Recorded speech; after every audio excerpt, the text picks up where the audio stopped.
কঠামান হ'ব মাটি।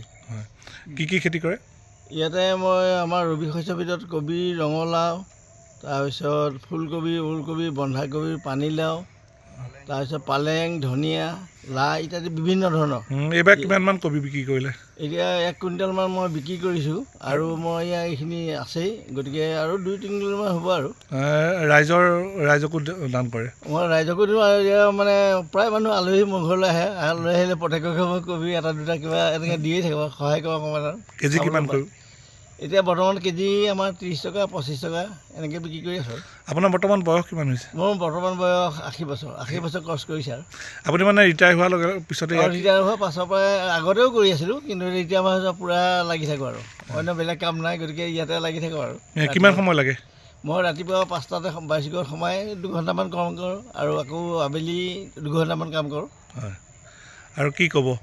আৰু ইয়াৰ উপৰিও মোৰ বাৰীৰ যথেষ্ট বস্তু আছে। মই ধৰ এনাৰস আছে, তাৰপিছত নেমু আছে, নাৰিকল আছে, পাণ আছে, তামোল আছে, তাৰোপৰি জালুক খেতি আছে ইত্যাদি, অমিতা খেতি আছে। অমিতাও ঢেৰ আছে, মই বেচোঁ, ৰাইজক দিওঁ। আপুনি এটা কথা জনামতে আপুনি ফুলৰ খেতিও সুন্দৰ? ফুলৰ খেতি সুন্দৰ কৰোঁ, মই ফুলতো লাগি থাকোঁ। ফুলৰ খেতি সুন্দৰভাৱে কৰে? মই বিভিন্ন ধৰণৰ ফুলৰ খেতি কৰোঁ। মোৰ ডালিয়া ফুল ঘৰতে মই নিজে হেৰি কৰোঁ, কলম দি পেলাই নিজে ঘৰতে ডালিয়া ফুল লগাওঁ, তাৰপিছত ডাঙৰ ডাঙৰ হাইব্ৰিড নাৰ্জি লগাওঁ, তাৰপৰা গোলাপ ফুল, তগৰ ফুল, এনেকৈ বিভিন্ন ধৰণৰ ছিজন ফুলৰ আছে। আমি আপোনাকো ধন্যবাদ জনাইছোঁ। থেংক ইউ, ধন্যবাদ। বিভিন্ন ধৰণৰ ফুল ইয়াত তেখেতে ৰুইছে আৰু ফুলখিনি তেখেতে সুন্দৰভাৱে ফুলি আছে। এক মনোৰম দৃশ্য। আৰু এটা কথা ক'ব লাগিব যে তেজপুৰৰ মিলনপুৰৰ এই আশীৰুদ্ৰ ব্যক্তিজনৰ ঘৰত নানা প্ৰজাতিৰ ফুল আছে আৰু থলুৱা ফুলৰ লগতে তেওঁ যি ডালিয়া ফুল বা এনে ধৰণৰ ফুলৰ খেতি কৰে আৰু এই ফুলৰ জৰিয়তে ঘৰখনৰ সৌন্দৰ্য বৃদ্ধি কৰে। আৰু বহুত ডাঙৰ ডাঙৰ জালিয়া যি ফুল আছে। আৰু কি বুলি কয়, এইযোৰ আপোনাৰ ভোগেনবলিয়া, আপোনাৰ এইযোৰ ভোগেনবলিয়া আপোনাৰ পিয়'ৰ পিংক কালাৰৰ, এইযোৰ আপোনাৰ পাৰ্পল কালাৰৰ ভোগেনবলিয়া, এয়া গোলাপ আপোনাৰ, এয়া ডালিয়া আপোনাৰ, ডালিয়াৰ লগতে আপোনাৰ এই স্থলপদুম বুলি কয় এইটো লতাটো আছে আপোনাৰ ধৰক।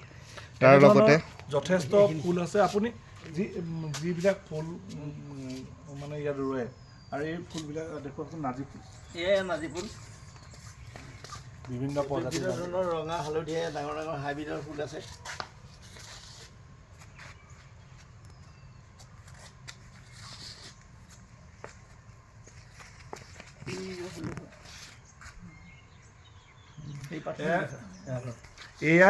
এখেতে যিহেতু 80 বছৰ ওপৰৰ ব্যক্তি আৰু তেখেতে ফুলৰ খেতিৰ লগতে শাক পাচলি খেতি সুন্দৰভাৱে কৰে আৰু সকলো এই ঘৰখনৰ এক সৌন্দৰ্য বৃদ্ধি কৰে।